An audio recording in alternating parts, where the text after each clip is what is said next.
По повод атентата върху катедралния храм Света неделя през 1925 година, извършен от крайно леви дейци на военната организация на БКП на Велики четвъртък и навършването на 40-тия ден от смъртта на хората били в храма. Архимандрит Борис, бъдещият неврокопски митрополит, публикува своя статия в Църковен вестник, която и днес е актуална и може свободно да бъде отнесена и до нашето съвремие. 40-тия ден от смъртта на 140-те софийски мъченици беше рядък ден. През този ден умря градът на живите, оживя градът на мъртвите.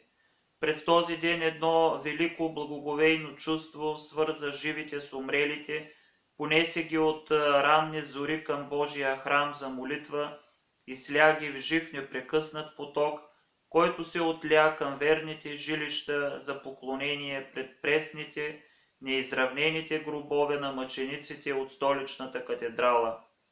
Никога досега софийските гробища не са виждали такова множество и такъв помен. Каква сила бе сляла в едно чувство, в едно желание, в една воля, неизброимите хиляди познати и непознати, близки и далечни, какво ги караше да обсипват с пролетни цветя свежите гробове на знайни и незнайни там покойници, да свиват пред тях колене, да проливат над тях сълзи. Пред тези мъченически гробове, които говорят неизказано много, много повече, отколкото говорят делата и подвизите на всички живи герои, като че ли ставаше някакво чудо. Като че ли слепи проглеждаха, безжизнени се съживяваха, бездушни се отохотворяваха, безсъзнателни се осъзнаваха, помрачени се проясняваха. В този ден почувствахме и съзнахме най-дълбоко, че смъртта на мъчениците от Велики четвъртък спаси и осмисли нашия живот, че тя ще спасява и осмисля живота и на бъдещите поколения, че от техните свещени гробове ще се роди нов живот на нашата земя, тая земя, на която тъй скоро изгасва истинският живот. Едва ли има друг народ, който тъй скоро и тъй дълбоко да е паднал от свест на безсъзнание, от светлина в помрачение, от ум в безумие, както сме паднали ние българите, от свободните предели на нашата земя. Когато ние минахме от робство към свобода, ние донесохме със себе си много чисти сили и добродетели, и тъкмо тогас, когато тези сили и добродетели трябваше да растат и цъфтят под благодатното слънце на свободата, когато трябваше да се обогатим с повече добродетели и изпълним своя живот с повече идеали, ние започнахме да потъмняваме и опустяваме. Ние сподавихме и убихме творческия дух от епохата на Възраждането и Освобождението. Презряхме добродетелите на тази важна епоха, отхвърлихме нейните идеали и потъпкахме нейните завети. Ние свободните изгубихме онова ясно съзнание и онези ценни качества и достоинства, които имахме като роби. Ние започнахме да се отнасяме равнодушно и безразлично почти към всичко ценно и възвишено, заразени от погрешната преценка на ценностите, която се опита да извърши съвременния дух. Ние без да преценяваме, обезценихме направо най-великите ценности, претъпели в своето чувство и потъмнели в своя разсъдък, ние започнахме най-напред да се отнасяме равнодушно към истината и лъжата, към правдата и безправдието, към закона и беззаконието, към добродетелта и порока, към доброто и злото. Сетне се опитахме да заличим разликата между тези съвършенно противоположни сили и най-подир стигнахме до онова чудовищно състояние, което прогласихме истината за лъжа, а лъжата за истина. Честта за безчестие, а безчестието за чест. Правдата за безправдие, а безправдието за правда. Закона за беззаконие, а беззаконието за закон. Добродетелта за порок, а порока за добродетел. Родолюбието за родоотстъпничество, а родоотстъпничеството за родолюбие. Човещината за дивотия и безмислица, и по-страшно помрачение е невъзможно и немислимо. Тази извратеност, чувствата и разбиранията, този хаос в ума и душата ни се отразиха в творчеството на много наши поети и писатели, в действителността на много държавници и народни служители. Животът и трагичният край на един от най-талантливите наши поети, който след като възпя в своята поезия и въплати в своя живот великолепно истината и правдата, започна да изповядва в мъчителни поетични творби, че душата му е останала вече само пепелта на всички истинни лъжи, и че в нея са умрели вече и дявола, и Бога, и който след зората на своя живот и творчество тръгна без да почака зараждащия се хубав ден, по-странен, непрогледната нощ, и не се върна вече, като че ли мъчителният живот и трагичният край на този поет на нощта, който изчезна в нея без време, отразиха типично мъката на нашата разпокъсана душа и трагизмът на нашия обезмислен живот. Нашия живот имало е немалко страдания и мъки, немалко тежки и трагични моменти, но те като че ли не смекчаваха нашето сърце, не разведряваха нашата душа, не проясняваха нашето съзнание, сполетяха ни злополуки, но ние не се сепнахме, връхлетяха ни беди, но ние не се опомнихме, постигнаха ни нещастия, но ние не се свестихме, настъпиха сътресения, но ние не се стреснахме, струпаха се катастрофи, но ние не се вразумихме. Алчността беше почнала вече да поглъща всичко, но ние още продължавахме да бъдем алчни. Продажността беше вече продала и предала всичко, но ние още продължавахме да бъдем продажни. Безчестията ни бяха вече покрили със срам, но ние още продължавахме да бъдем безчестни. Раздорите ни бяха вече разпокъсали и раздрали, но ние още продължавахме да бъдем раздорливи. Враждите ни бяха вече изпояли, но ние още продължавахме да враждуваме. Жестокостта беше вече убила у нас човешкия образ, но ние още продължавахме да бъдем жестоки и безчовечни. И трябваше да стане нещо необикновено, нещо невидимо и нечуто, нещо невъобразимо и неизразимо, за да се упомним и вразумим. Трябваше между нас да се явят безумци, които да струпат върху главите ни покрива на Божия храм и да ни вразумят, защото ние презряхме увещанията на умните. Трябваше в тая нещастна страна да се родят чудовища, които да извършат нещо чудовищно, да дигнат ръка против Бога и човека, против Божия дом и родната земя, които да извършат предателството на Юда и братоубийството на Каин, за да видим колко голямо е било нашето помрачение и колко страшно е нашето падение.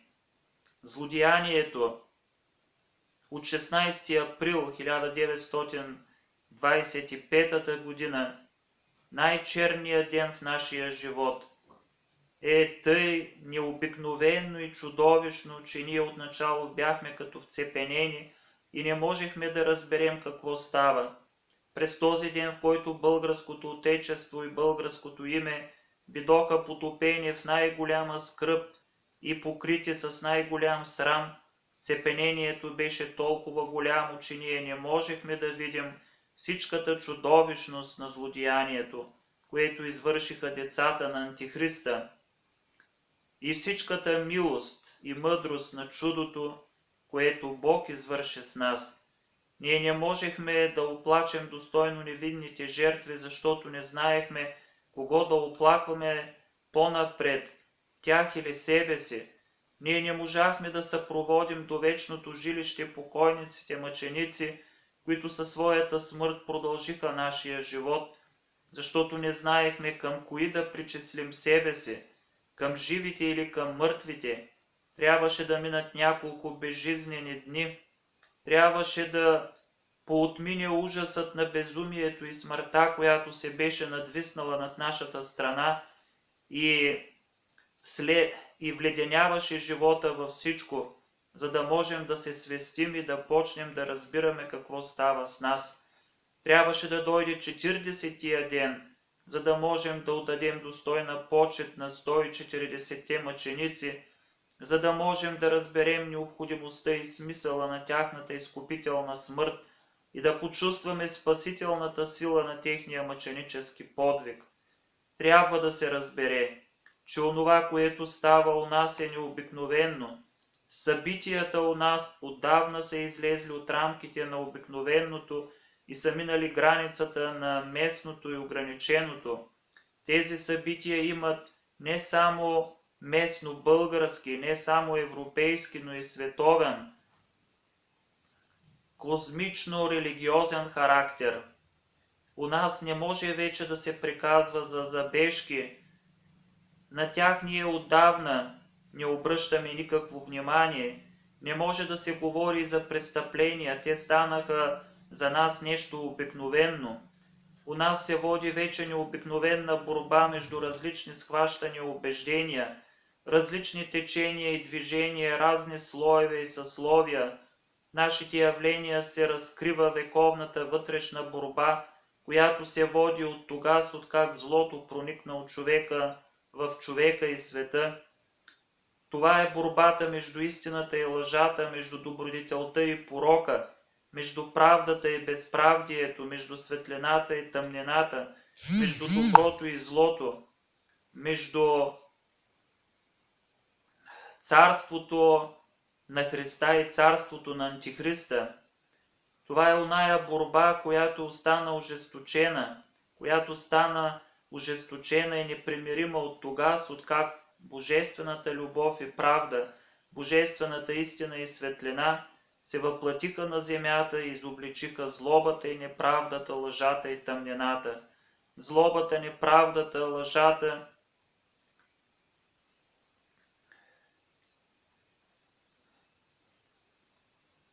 навиждат любовта, правдата, истината, светлината, особено пък когато тези тъмни сили бъдат разкрити и изобличени със светлината на Божията любов и истина. Тогава те стават демонично жестоки и не щадят никаква любов, никаква правда, никаква истина. И Исус Христос разграничи и противопостави светлите и тъмните сили на света и турна началото на крайната борба между тях. Огън дойдох да туря на земята, е рекал Господ в Евангелието според Лука 12 глава 49 стих, казва той. Не мислете, че дойдох да донеса мир на земята, не мир дойдох да донеса меч, казва Господ. Христовата светлина смущава тъмнината, Христовата истина тревожи лъжата, Христовата правда озлобява неправдата, Христовата любов ожесточава враждата. Озлобени, ожесточени тези демонични сили в борбата се превръщат в огън и меч за света и Христос иска безусловно от всеки свой последовател да мине през очистителния огън на тази борба, която той пое и завърши победоносно. Той иска всеки да разграничи напълно ценностите и силите в живота и света и да определи ясно и решително своето отношение към тях. Всеки трябва да се определи: истината ли или с лъжата, с светлината или с тъмнината, с правдата или с безправдието, с любовта или с злобата, с доброто ли или с злото, с Христа ли или с Антихриста. Няма друго положение, няма друг път, няма безразлично отнасяне. Който не е с Христос, той е против Христа. И Исус Христос казва за себе си, че светът го мрази, защото свидетелства, че неговите дела са зли. А на своите последователи предсказва, че светът ще мрази, ще преследва, ще мъчи, ще бичува, ще убива и тях заради неговото име. И само оня, който претърпи до край, той ще бъде спасен. Тези страдания и мъки са неизбежни и необходими за всеки, който живее и се бори в името на Христа, в името на Неговата правда, Неговата истина, Неговата любов, за всеки, който се бори за победата и тържеството на доброто. Най-високото съзнание, до което можем да се издигнем, след като сме почувствали и преживели в себе си доброто, е съзнанието, че за неговото тържество е необходимо пълното самопожертване, истинско мъченичество. До това велико съзнание иска да издигне Христос своите ученици и последователи. Той иска от тях да се отрекат от себе си, да вземат своя кръст и да тръгнат подир Него. Без това себеотречение няма спасение. Без себеотречение и самопожертване не е извършено никакво велико дело, не е постигната никаква велика цел, не е създадено нищо възвишено и светло в никоя област от човека. Великите идеи се раждат с мъка, отглеждат се с страдания, постигат се с мъченичество. Те искат не само велики умове, които да ги въплатят. Една велика идея умира само тогава, когато няма кой да умре за нея. Правдата побеждава тогас, когато има кой да се бори за нея. Истината тържествува тогас, когато има кой да се жертва за нея. Великата сила, която пресъздаде и спаси света, която ще го пресъздава и спасява, докато той съществува, иде не от многолюдни сборища, а от една самотна Голгота. Не от чудни и чудовищни оръдия, а от един прост кръст. Не от скиптри и корони, а от трънени венци. Не от дворци и палати, а от мъченически гробове. Тази спасителна сила ни е потребна всякога в живота, най-много в тежки моменти, каквито преживяваме ние сега. В такива моменти не е достатъчно да бъдем само редовни и почтенни, умни и предвидливи, решителни и смели. Не е доста да вършим добре своята работа и да изпълняваме добросъвестно своя дълг. Тези обикновени добродетели може би са достатъчни за обикновено време. Само с тях не може да минем в друго време, но не и сега. Тогава, когато трябва да се прави избор между гибел и спасение, когато трябва да се спасява, не е достатъчно само ум, съвест и воля. Тогава необходимо е преди всичко пълно себеотречение и самопожертване, пълна готовност за мъченичество. В такова време не са достатъчни само подвизите на най-велики герои. В такова време необходими са преди всичко подвизите на велики мъченици. Такива подвизи се изискват в такова време от всички ни, а най-много от уния, които са по дълг и по желание, трябва да бъдат готови да вземат своя кръст и да понесат едно мъченичество. Мнозина може би от уния, които в съдбоносни времена биват принудени да се самопожертват за една велика цел, едва ли са помисляли някога в живота си, че ще настъпи миг, когато те ще трябва и ще имат силата да станат мъченици. Често пъти времето и нуждата събуждат сили от човека, които правят безволния твърд, страхливия смел, малодушния герой, малкия велик, скромния мъченик. Всяко време, кое в себе си и тъмни сили, които носят за добрия човек мъки и страдания, не е ли мъчение да бъдеш истинен между лъжци, честен между безчестни, свестен между безсвестни, смирен между надменни, щедър между алчни, кротък между жестоки, добър между зли? Не е ли мъченичество да проповядваш истината тогава, когато господства лъжата?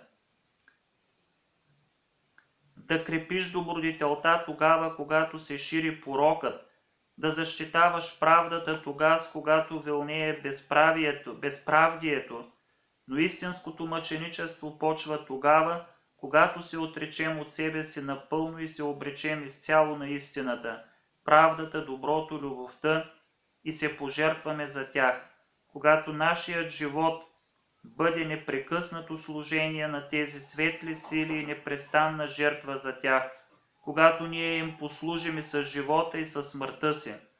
От такова себеотречено служение, от такава жертва, от такова мъченичество има нужда човечеството, има вопиюща нужда нашата измъчена страна. В това служение, в това мъченичество живее духът, който преодолява опасностите и побеждава света, светът на похота и надменността. Когато у нас оживее този дух, ние ще бъдем непобедими. Тогава ние можем да бъдем угнетявани, но не угнетени, отчаивани, но не отчаяни, гонени, но не оставени, погубвани, но не погубени.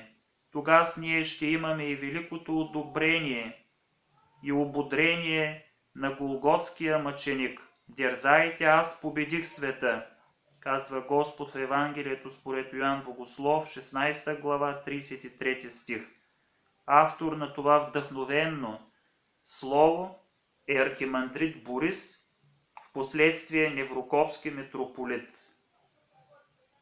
Източник, Църковен вестник, 1925 година, брой 23.